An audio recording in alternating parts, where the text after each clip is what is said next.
안녕하세요. 결혼한 지 1년도 되기 전에 돈 뽑아먹으려는 시어머니와 신우에게 질려서 이혼을 결심한 30대 여성이에요. 생각해보면 그 모든 과정에서 지 역할 똑바로 못한 남편이 제일 한심한 X지만요. 남편과는 지인의 소개로 만났습니다.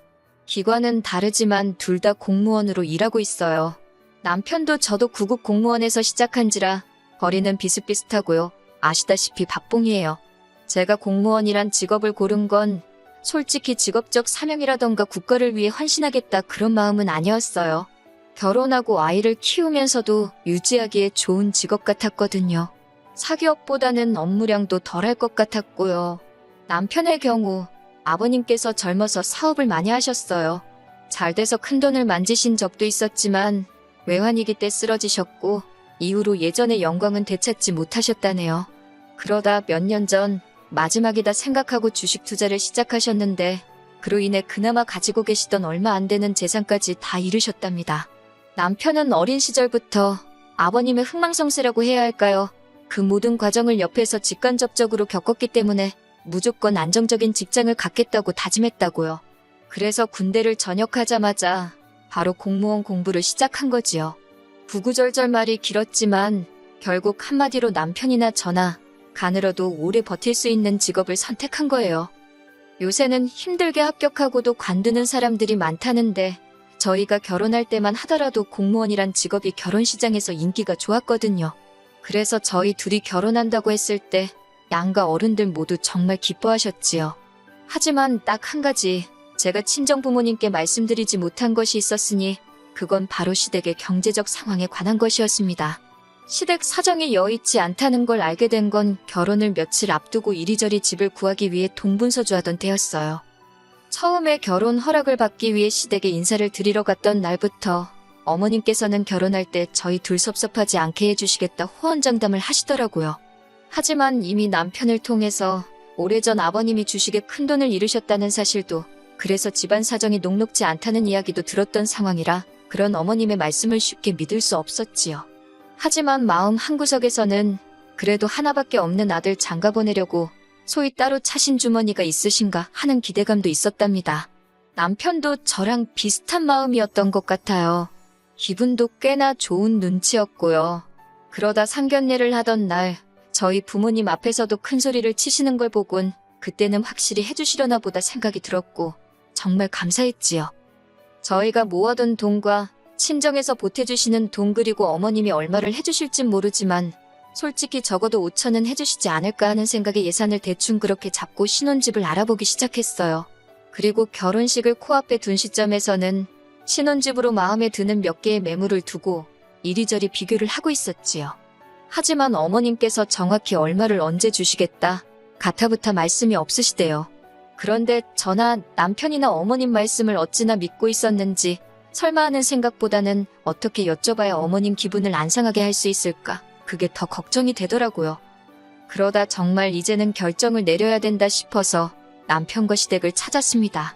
참고로 시댁도 친정도 그리고 저희 집도 다 서울에 살고 있었기 때문에 왕래하는 것 자체가 어렵고 힘들진 않아요. 시댁에 도착하니 어머님 아버님 두 분 다 댁에 계셨어요. 그런데 아버님께서는 저희가 온 걸 무척 반가워하셨지만 어머님이 보여주시는 태도는 뭔가 저희를 피하시는 눈치였지요. 그때 불현듯 불길한 느낌이 왔어요. 그리고는 아니나 다를까 어머님께서 해주기로 했던 돈은 못 해줄 것 같다 하시는 겁니다. 남편이 먼저 그게 무슨 소리냐고 약간 높아진 언성으로 물으니 어머님께서 그걸 바로 꼬투리 잡듯 지적하시며 돈을 맡겨놓았느냐 하시는 거예요. 그러면서 너희는 둘이 탄탄한 직장도 있지만 당신들은 나라에서 주는 연금으로 버티고 사는데 기어이 돈을 받아가야겠냐고 그렇게 결혼하면 니네 마음은 편하겠냐고 저희 둘의 양심에 물어보려나요? 제 성격이 원래 좀 긍정적인 편이에요. 안 좋은 상황에서도 좋은 것만 보려고 하는 편이고 그래서 이 와중에도 어머님한테 5천만 원만 기대해서 다행이다 그런 생각을 했지요. 그 정도면 대출을 받아도 허덕이며 갚아야 할 정도는 아니다 싶었고요. 그래서 친정부모님께도 말씀드리지 않았어요. 결혼을 앞두고 걱정하게 하기도 싫었고 중간에서 난처해질 남편을 생각하니 그것도 마음이 안 좋았으니까요. 무엇보다 남편이 저한테 너무 미안해하니까 더 힘들게 하기가 싫었네요. 비록 약간의 애로사항이 있기는 했지만 저희는 그렇게 부부의 연을 맺었습니다. 저희 둘만 놓고 보자면 오낭부석 없는 결혼 생활을 이어나갔어요. 다툼이 아예 없었던 것은 아닙니다. 연애할 때는 눈치채지 못했던 것들, 가령 남편은 게임을 너무 좋아하더라고요. 그래서 퇴근하고 오면 꼭 2-3시간은 게임을 하며 보냈는데 그래야 자기는 다음날 출근할 동력을 얻을 수 있다나요. 반면에 저는 게임을 좋아하지 않아요. 조용히 책을 읽는다거나 공부를 하는 편이지요. 여기서 공부라는 건 말 그대로 제가 그동안 몰랐던 것들을 배우는 일이에요. 다른 나라의 언어를 공부하기도 하고 재테크 공부 같은 거요. 몇 번의 다툼 끝에 저희는 서로의 다름을 인정하기로 했습니다. 그래서 퇴근하고 저녁 식사를 하고 나면 남편은 작은 방으로 저는 거실에서 각자 할 일을 하며 시간을 보내기 시작했지요. 오히려 그러고 나니까 사이가 좋아졌어요. 서로 충분히 스트레스를 풀었으니 예민할 이유가 없었거든요. 한편 그렇게 지내는 중 하루는 어머님께서 연락도 없이 저희 집에 찾아오셨습니다. 별로 놀랍지도 않았던 게 어머님께서는 이전에도 2번이나 연락도 없이 오신 적이 있거든요. 하지만 그때마다 저희가 집에 없었기에 그냥 돌아가셔야 했지요. 그래서 꼭 연락 좀 하고 오시라 말씀을 드렸는데 이번에도 그냥 오신 걸 보곤 대단하시네 그런 생각이 다 들더라니까요. 그래도 그날은 저희가 집에 있었으니 문을 열어드렸습니다. 어머님께선 지나가다 들렸다며 집 안으로 들어오시기가 무섭게 부엌으로 향하셨어요. 그리고는 대뜸 저희 집 냉장고를 여시면서 이것 보라고 텅텅 비었다며 이러면 당신 아들은 뭘 먹고 사냐입니다. 아무렴 현대사회에서 궁기해야겠어요. 소리가 목구까지 올라왔지만 어머님이랑 싸울 것도 아니니 그 말은 삼켰고요. 대신 인터넷으로 이것저것 식재료를 시켰고 이따 새벽에 오기로 되어 있다 했습니다. 요새는 온라인 마켓도 그렇고 대형마트도 그렇고 직접 가지 않아도 다 사 먹을 수 있잖아요. 그러자 어머님께서 아무리 그래도 세상에 그런 게 어딨냐며 주부인 제가 직접 시장에 가서 보고 사야 되는 거랍니다. 남편이 먹을 건데 남이 무슨 짓을 할 줄 알고 인터넷으로 먹을 거를 사냐고요? 아무렴 침이야 뱉겠어요. 그 소리도 하고 싶었는데 제가 그냥 그렇게 시장에 다니고 할 시간이 없다고 했습니다. 퇴근하고 언제 장봐와서 다듬고 차리고 하느냐고요. 그러자 어머님께선 대뜸 저더러 결혼했으면 살림이 먼저지 공부고 나발이고 그런 건 할 시간이 있고 장보러 갈 시간은 없냐는 겁니다. 여자는 원래 결혼하면 남편이 1순위, 시댁 식구들이 2순위 그렇게 돼야 하는 법이라면서요. 당신도 여자고 딸도 있으면서 어떻게 저런 소리를 아무렇지도 않게 하시나? 신기하대요. 한편 그 와중에 제가 공부하는 건 또 어떻게 아신 건가 싶어서 남편을 쳐다봤어요. 그러자 남편이 나중에 그러더라고요.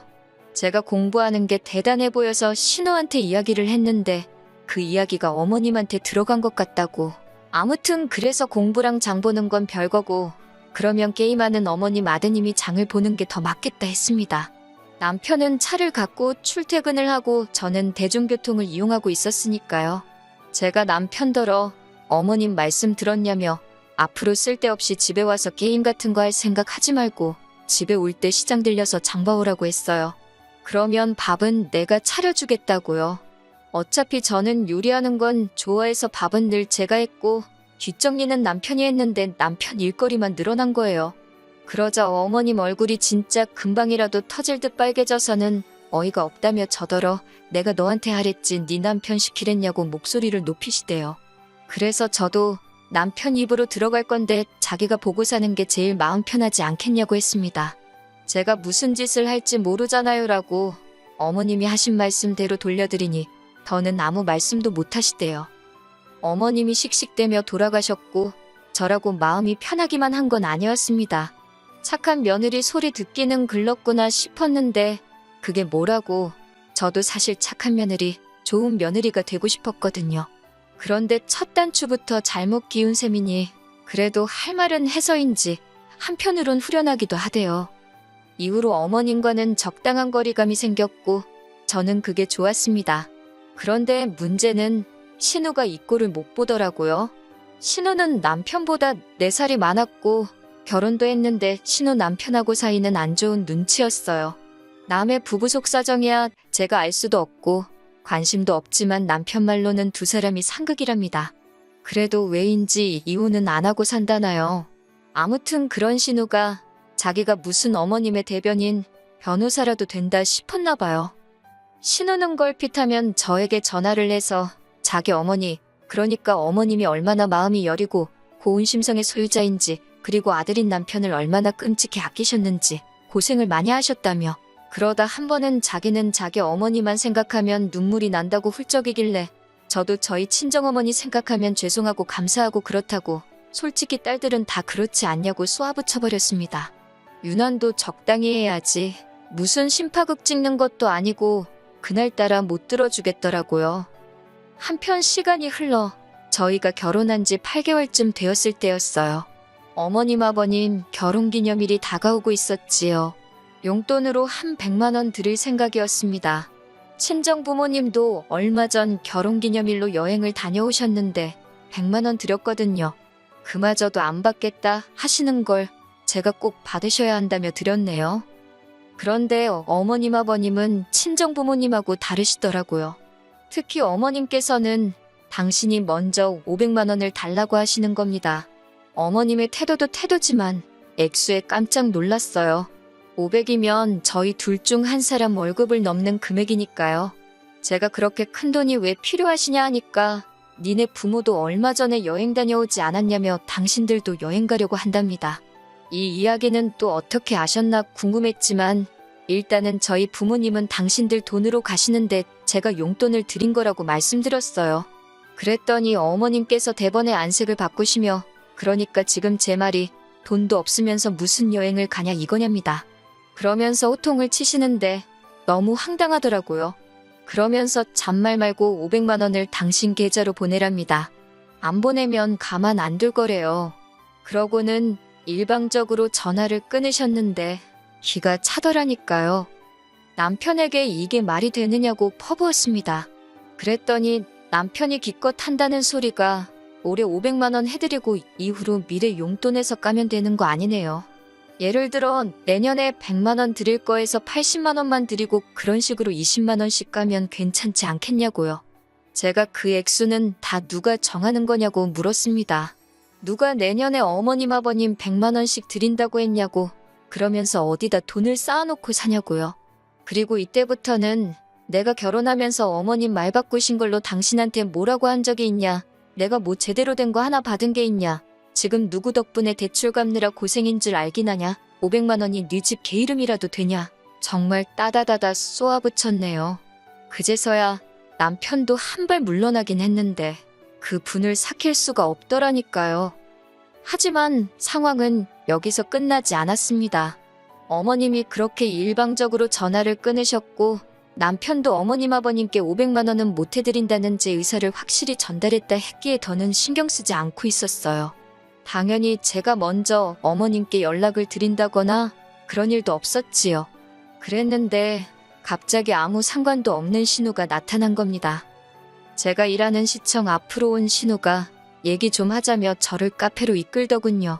이번엔 또 무슨 심파를 찍으려고, 동시에 카페에 아는 사람이라도 있을까봐 신경이 날카롭게 섰지만 일단은 한번 들어는 보자 싶어 순순히 신우를 따라갔습니다. 신우가 한다는 말이 저는 결혼 생활이라는 걸, 며느리로 어떻게 살아야 하는지를 몰라도 한참 모른답니다. 그러면서 자기 어머니가 정말 500만 원을 욕심냈겠냐는 거예요. 돈이 문제가 아니라 저희 정성을 보려고 어머님이 저를 테스트하신 거랍니다. 여기서부터 너무 황당해서 말 그대로 이게 무슨 개소린가 싶더라고요. 그런데 신우가 계속해서 한다는 말이 퇴근하고 집에 오면 공부하고 그러지 않냐며 그 시간에 어디 마트라도 가래요. 식당이라도 가서 단기 아르바이트 같은 거 하면 솔직히 500만 원 금방 번답니다. 그런 노력을 하면 500만 원이 아니라 300만 원만 드려도 어머님 아버님이 절 최고의 며느리라고 추켜 세워주실 분들이래요. 어이가 없어서 그럼 남편더러 배달이라도 시켜야겠다고 받아쳤어요. 그랬더니 아니, 자기 말을 어디로 들은 거냐며 며느리인 제가 벌어와야 되는 거랍니다. 시부모님을 향한 제 효심을 보고 싶으신 거래요. 말 같지도 않아서 아니 효도를 받아도 어머님 배 아파 낳은 자식인 형님이나 저희 남편한테 먼저 받으셔야지. 왜 나한테 그러느냐 했어요. 그러면서 어머님 아버님 자식들 다 눈뜨고 버젓이 살아있는데 왜 저더러 고생을 대신하길 바라시는지 모르겠다. 저희 친정부모님은 하나라도 더 해주고 싶어 하시는데 어머님 아버님은 특이하시다고 그랬지요. 그랬더니 신우가 갑자기 네가 그렇게 잘났냐? 니네 부모가 그렇게 돈이 많냐 하면서 불같이 화를 내더라니까요. 그런 신우를 보고 있으니 저도 너무 화가 나서 신우한테 더는 할 말이 없다고 쪽팔린 줄 알라고 한마디 남기고 먼저 자리를 떴네요. 집에 오니 남편이 거실에 있었는데 표정이 밝지가 않더라고요. 그새 신우가 일렀구나 싶었지만 표정이 왜 그러냐 하고 묻지도 않았어요. 그랬더니 입이 근질거렸는지 남편이 먼저 오늘 자기 누나 만났냐고 묻대요. 그래서 만났는데 헛소리를 하더라고. 나한테 투잡 끼어서 어머님 여행비를 벌어오랬다니까. 그런 말이라도 알겠다고 하지 그랬냐고요. 순간 저는 제 귀를 의심했습니다. 그러면서 남편이 한다는 말이 저번에부터 어머님하고도 그렇고 왜 윗사람들이 말만 하면 무조건 싫다 못한다 그러냐나요? 그래서 그러면 당신은 지금 어머님이나 신우가 나한테 말이 되는 걸 할 수 있는 걸 시킨다고 생각하는 거냐고 따졌습니다. 그랬더니 남편이 한다는 소리가 현명한 여자는 이해심이 넓대요. 이렇게 집안에 큰 소리 날 일이 없게 한다나요? 결국 그날 저희는 이혼 소리가 오갈 만큼 크게 다투고 말았지요. 그리고 그날 다툼으로 저는 생각지도 못한 남편의 속내를 알게 되었습니다.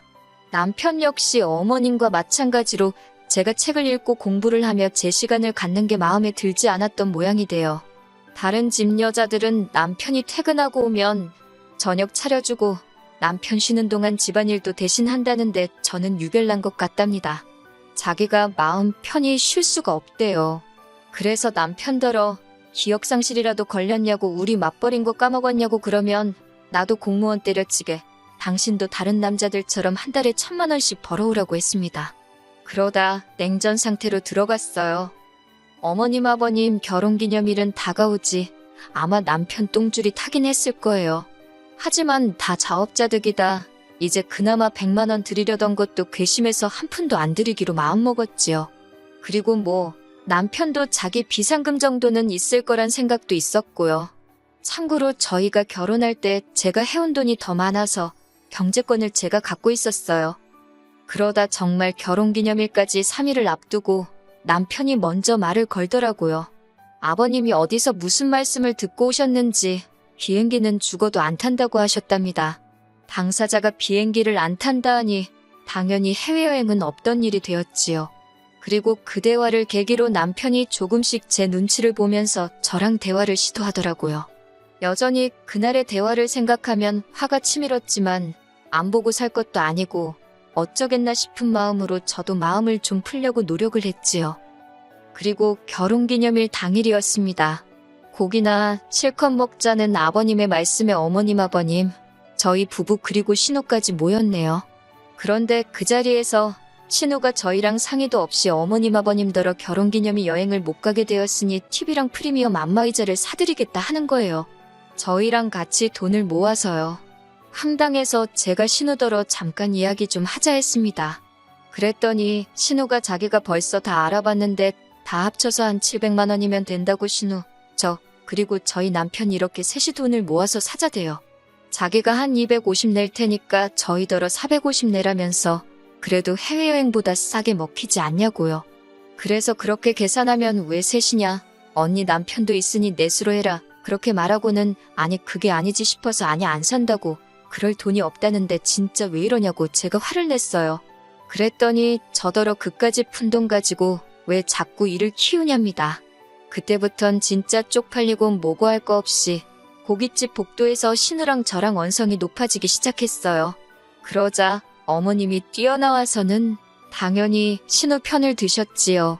저더러 돈밖에 모른다면서 아주 그냥 가족을 위해서 이런 한 푼 쓸 생각이 없다나요. 그러자 남편이 저를 잡아 끌고 나갔습니다.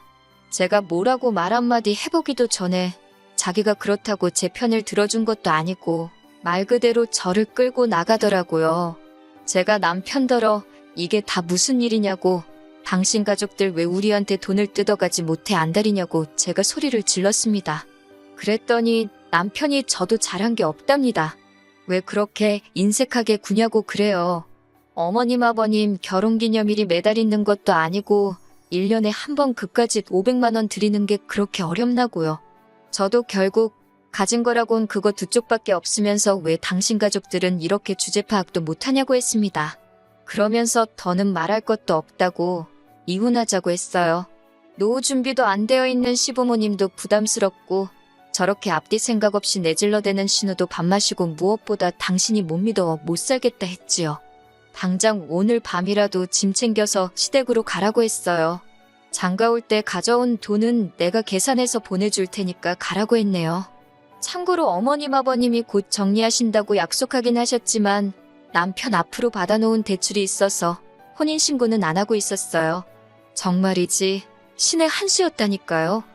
아무튼 제가 세게 나가니 남편은 저번처럼 다시 한번 한 발 물러서긴 했지만 더는 못 참아주겠더군요. 그래서 이런저런 실랑이가 오갔지만 결국 헤어졌습니다. 그런데 어머님은 끝까지 돈 500이 뭐라고 이혼을 하느냐고 저더러 후회할 짓 하지 말랍니다. 그 돈 이제 들어와서 줘도 안 받는다 하시는데 저희 어머님 분명히 또 달라고 하실 분이거든요. 그리고 그 망할 시누이만 생각하면 그 엑스랑 가족이랍시고 얽혀 사느니 이 꼴 저 꼴 안 보고 사는 게 낫다 싶어서 뒤도 안 돌아보고 헤어지는 걸로 마음먹을 수 있었네요. 남편과 완전히 정리가 되고 나서야 친정에도 그간 있었던 일을 알렸습니다. 저희 부모님께는 정말 제가 큰 불효를 했지요. 너무 속상해 하셨거든요. 아, 남편에게선 연락 계속 와요. 하는 말이야 뻔하지요. 자기가 생각이 짧았다. 미안하다. 한 번만 더 기회를 주면 영원히 제 편이 되어주겠다. 됐다고 했어요. 나 자신은 내가 지킬 거라고. 당신은 이제 필요 없다고요. 그리고 저는 이후로 공무원 일을 하면서 틈틈이 전문직 공부를 시작했어요.